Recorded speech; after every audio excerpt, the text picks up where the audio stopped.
আজ আমরা কথা বলছি একটি নতুন প্রামাণ্যচিত্রকে ঘিরে তৈরি হওয়া আলোচনার বিষয়ে। দাবি করা হচ্ছে প্রায় ৬০ বছর আগে মার্কিন যুক্তরাষ্ট্রে নাকি এলিয়েনের সঙ্গে সরাসরি যোগাযোগ হয়েছিল। ঘটনার সময় ১৯৬৪ সাল, স্থান নিউ মেক্সিকোর হেলোমেন বিমান ঘাঁটি। প্রামাণ্যচিত্রে বলা হচ্ছে সেই বছর ঘাঁটির কাছে আসে ৩টি অজ্ঞাত মহাকাশযান।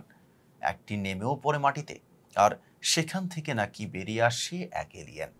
দাবি অনুযায়ী বিমান বাহিনী ও সিআইএ কর্মকর্তারা সেই এলিয়েনের সঙ্গেই কথা বলেন। অর্থাৎ ঘটনাটি সরাসরি যোগাযোগের। এই তথ্যে উঠে এসেছে দ্য এজ অব ডিসক্লোজার নামের একটি নতুন প্রামাণ্যচিত্রে, যা সম্প্রতি মুক্তি পেয়েছে অ্যামাজন প্রাইমে। এখানে সাক্ষাৎকার দিয়েছেন জেটি পদার্থবিজ্ঞানী এরিক ডেভিস। তিনি দাবি করেছেন ২০০৩ সালে সাবেক মার্কিন প্রেসিডেন্ট জর্জ এইচ.ডব্লিউ. বুশ ব্যক্তিগতভাবে তাকে পুরো ঘটনাটি বলেছেন।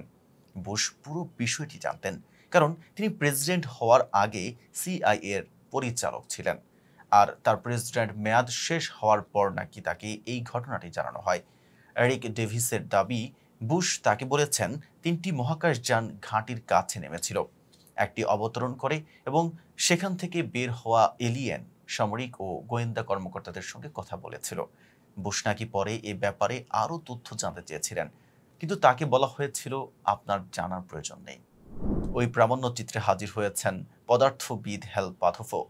তিনি দাবি করেন ভিন গ্রহের সত্তার নমুনা উদ্ধার করা হয়েছে। স্ট্যানফোর্ড বিশ্ববিদ্যালয়ের গবেষক গ্যারি নোলান আরও এক দাবি করেছেন। তিনি বলেন, যেসব সামরিক সদস্য ঘটনাস্থলে গিয়েছিলেন তাদের কেউ কেউ গুরুতরভাবে দগ্ধ বা আহত হয়েছিলেন। প্রামাণ্যচিত্রটির পরিচালক ড্যান ফারাহ মনে করেন, এই চলচ্চিত্র হয়তো ইউএফও সংক্রান্ত তথ্য প্রকাশের আন্দোলনকে আরও সামনে এগিয়ে নেবে, এমনকি কোনো এক মার্কিন প্রেসিডেন্টকে উৎসাহিত করতে পারে যাতে তিনি প্রকাশ্যে জানান মানবজাতি মহাবিশ্বে একা নয়। তবে একটি বিষয় মনে রাখা জরুরি, এই প্রামাণ্যচিত্রে এসব দাবির কোনো সরাসরি প্রমাণ দেখানো হয়নি।